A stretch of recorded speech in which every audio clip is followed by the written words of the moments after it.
Good morning, everybody. Good morning, good afternoon, good evening, and a good night. I am King Pigley. This is Gaming Imperfectly, and welcome to the channel. And if you're new to the channel, I am King Pigley, and I hope you like what you see. We're back with a crazy story for you today, guys. I can tell you that one of the most derisive issues dealing with anything paranormal or out of the box or just random conversations when it comes to things that are kind of out there is Sasquatch, Bigfoot. Either you believe, you don't believe, they're all delusional, it's real, it is a totally opinionated subject that most people will go to blows on. And I'm going to delve into it today. We're going to talk about Bigfoot. I'm going to tell you a true Bigfoot story, or at least it's supposedly true, but we won't know, really, until we delve into this story, and I want to hear your opinion on it. So get ready for all things hairy and Sasquatch-like.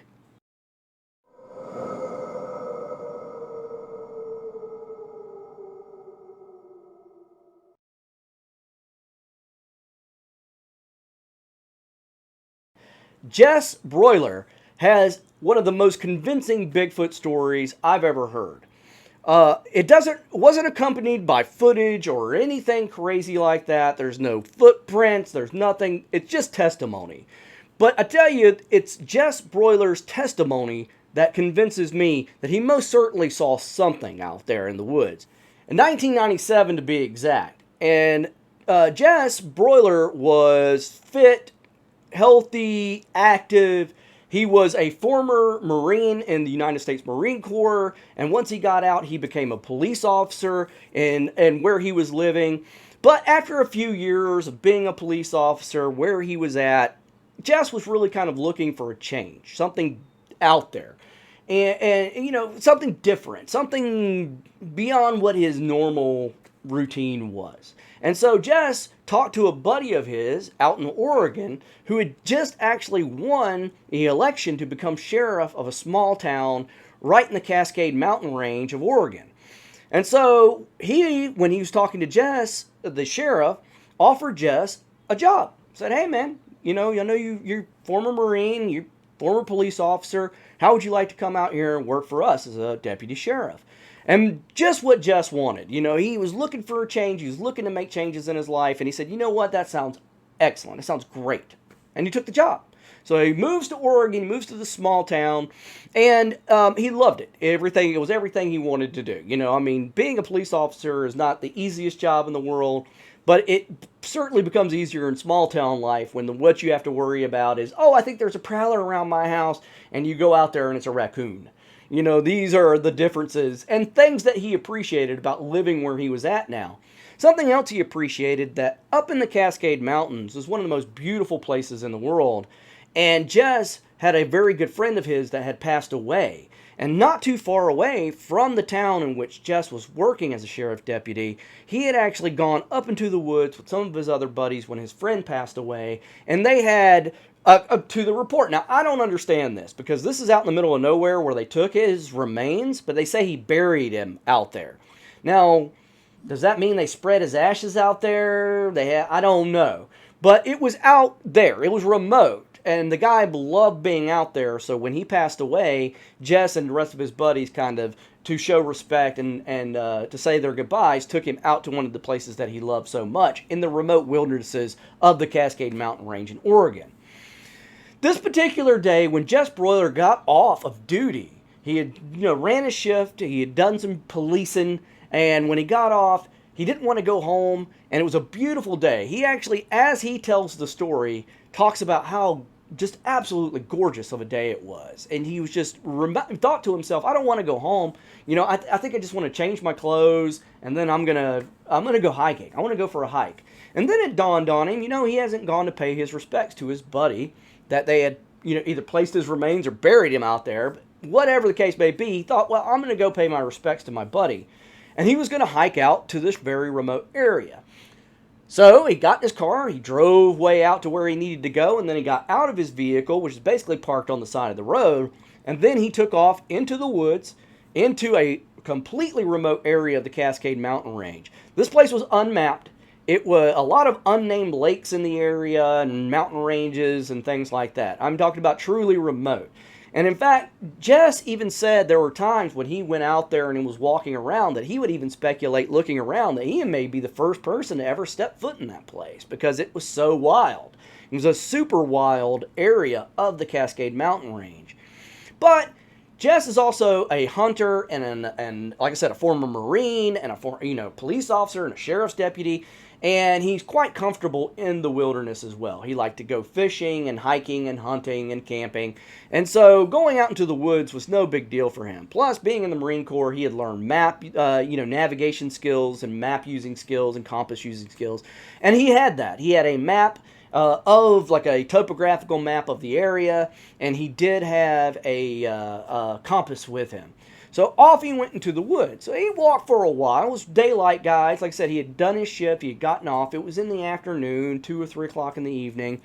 And just as he's making his way through the woods and he's listening to the birds and the things and the this, that, and the other, he was just, like, again, kind of in awe of the beauty and the wildness of this area of the Cascades.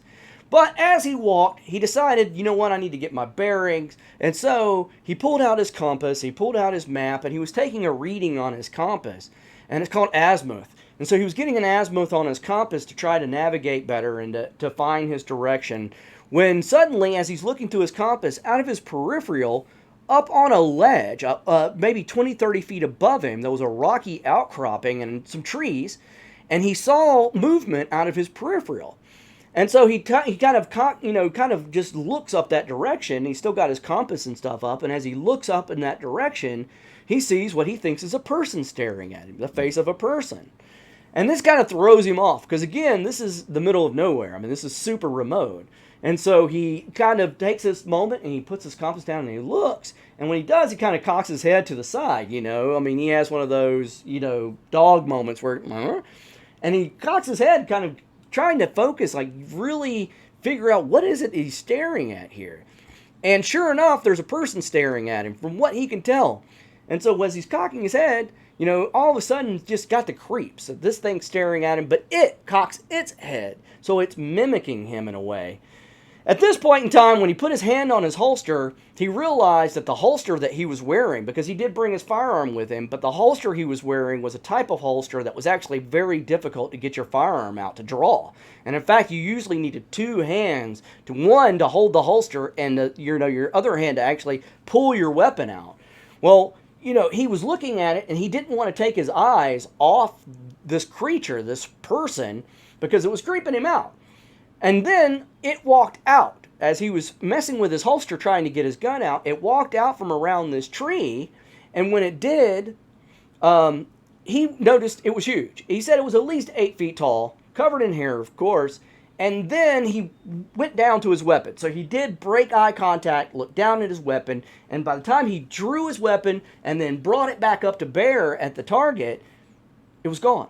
Jess decided, I'm going to go up there and see what it was. So he makes his way to the top of this rocky outcropping. And when he gets up there, it kind of flattens out a bit, and stretches off into the distance, into the forest. But there's no sign of anything. No creature, no person, no nothing.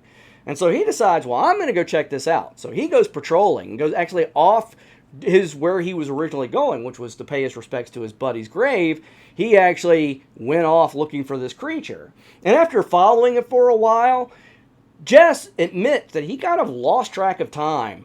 And then all of a sudden it dawned on him, I don't have a flashlight and it's getting dark. It's getting later in the evening and there's still no sign of this thing. And he had probably walked like another mile just looking for tracks and looking for sight of this creature. And he couldn't find anything. So he decides to himself, well, I'm giving up. I got to get back to my car now because I don't want to be stuck out here in the woods. This place is wild. It's dark. I don't have a flashlight. He didn't even have proper clothing to be out there overnight. And so he about-faced and starts heading back to his car. But about the time he turned around and started heading back the way he was coming, because he even started feeling like he was a little lost. So he just turned around and headed right back the way he had come. All of a sudden, behind him, he hears this loud, cracking, booming sound, and a tree falls. Now, he didn't see the tree fall. He heard it. Openly admits he never saw a tree falling, but he certainly heard it. And he describes the crack of this tree I don't know if you guys have ever cut trees down or been out when a tree is broke in the woods when it comes down, but it's loud, guys. Now, he referred to it as something along the lines of even hearing a claymore mine going off, which is a type of explosive ordnance that the United States military uses. But that's pretty freaking loud. And it scared the crap out of him. But he wasn't thinking Bigfoot did this. He wasn't thinking something threw a tree at me or broke a tree. He was thinking a tree just fell in the woods, and I'm lucky it didn't fall on me. And so he just continues going the way he was going. But then, not 10 minutes later, all of a sudden now the first time he heard the sound of a tree falling was on his right-hand side. But this time it was on his left-hand side. Another tree came down off in the distance. It was close. He didn't see it again, where this tree fell from. But now he's getting the sense that maybe something's not going the way it's supposed to. Because trees fall randomly in the woods, yes, but multiple at one time on a calm, beautiful day. There's no wind blowing or anything like this. Another thing that struck Jess as super creepy at this point in time is that the woods had gone deathly silent. There wasn't a bug, a cricket, a bird chirping, nothing. All there was the sounds now of these trees falling randomly, or he was hoping randomly, but now that the second tree has fallen, he's getting the distinct feeling that maybe something is dropping these trees and trying to scare him. And he doesn't wait around to find out. Jess starts booking it back towards his car.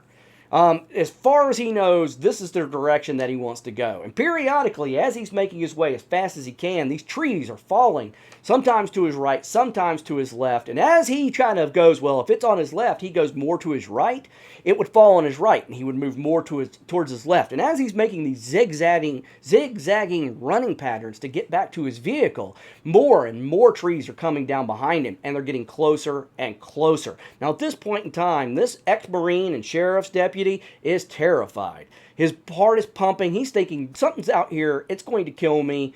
I am going to die. This is the end of my life kind of thing. He was panicked, and he is running full out. He realizes he's starting to notice where he's at, and as he's running, and he is heading the right direction, and he just wants to get back to his car. It's almost dark now. Trees are falling behind him pretty often at this point in time, on a regular basis, enough to where it isn't just random. It's not a tree falling. Something is dropping these trees, and with the intention of either pushing him in a certain direction or hurting him. But it doesn't matter to Jess, because at this point in time, this sheriff's deputy is moving. Now, guys, he's armed. All right? He has a firearm on him. Now, when a man has a firearm and he's this scared, your fight or flight reflex kicks in, and usually for a Marine or a sheriff's deputy, fight would be the first reflex. But in this one, it was flight. And he was doing a hell of a job doing it, to the point where all of a sudden he burst into a clearing, and he knows that he's only about a half mile away from his car at this point in time. But as soon as he comes into this clearing, there was a deer in this clearing, and it looks up at him initially because he comes running into the clearing and he surprised this deer. But then the deer, instead of focusing on him, looks behind him. And that's when Jeff just kind of went rigid, because every fear in him was that he was going to turn around and there was going to be something standing directly behind him. But as he slowly turned his head to turn around and look, there was nothing there. But just then, a tree came falling down. And this is what he did see, because it landed like 10 feet in front of him. It almost hit him. At this, the deer bolted one way, Jess bolted the other, and he hauled tail all the way back to his vehicle, hitting the electric unlock on his car and just praying that it worked so he didn't have to fumble with his keys. And then the other side of it is that once he left there, and I mean, when he left that woods, when he left those woods that night and beeline, he went straight to the sheriff's department, and he ran into his buddy, his boss, the sheriff, who is his friend that hired him out there in the first place. And he goes, hey, man, this just happened to me. And he goes and explains it to the sheriff. The sheriff just kind of looks at him, and instead of being like, oh, my God, that's crazy, was just like, yeah, that kind of thing happens around here kind of thing. Like told him flat out, we get those reports from those woods all the time. And, if I was you, I wouldn't even make a report. Like, I wouldn't file a report, because nothing's going to come of it anyway. I get these all the time. It's like, put it in that file cabinet over there, and you just, like, open it up, and there's all these reports of very similar things happening in that part of the woods. This guy was actually on Paranormal Witness, the show Paranormal Witness, and when he tells it himself, Again, you're reliving it with him. And this is something that disturbed the guy, that scared the guy. This isn't something that he tells with great embellishment. He gives you the facts, kind of like a police officer would. I mean, he tells it very much like a case report. He tells you the facts of what happened, and that's it. There's no embellishment. He doesn't try to make it dramatic for dramatic effects or anything like that. He just tells a story, and it's super convincing. I mean, it's so something scared him so bad by his own admission that a man, he even quit smoking like 8 years before that, quit smoking cigarettes. And one of the first things he did once he left those woods was stop and get a pack of cigarettes because his nerves were so shot. This is what he said. Again, could the guy be lying? Sure he could. It could be garbage. It could be total lies. But why?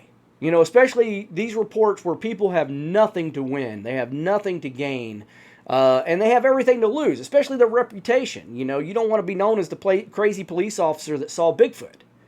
You know, it doesn't make you look all that great. Considering most people who say they see Bigfoot are ridiculed for being delusional or crazy.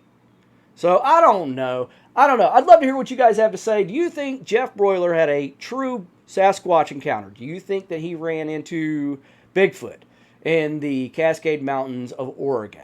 I'd love to hear your opinion on the subject, so please leave me something in the comment section below. And if you've been here this long, I surely hope you consider subscribing if you're not subscribed. But whether you are subscribed or aren't subscribed, please, if you enjoyed this video, hit that like button. It helps me out, supports the channel, and it means the world to me if you could do that for me. As well as hit the bell, guys. Get the notification so you don't miss out on the next strange, dark, mysterious, true story, maybe not true story, who knows. But nonetheless, we're going to have a good time, true or not, telling these stories, so don't miss out. Hit the bell. But that's it for King Pigley. I'm out of here, and I will see you guys in the next video.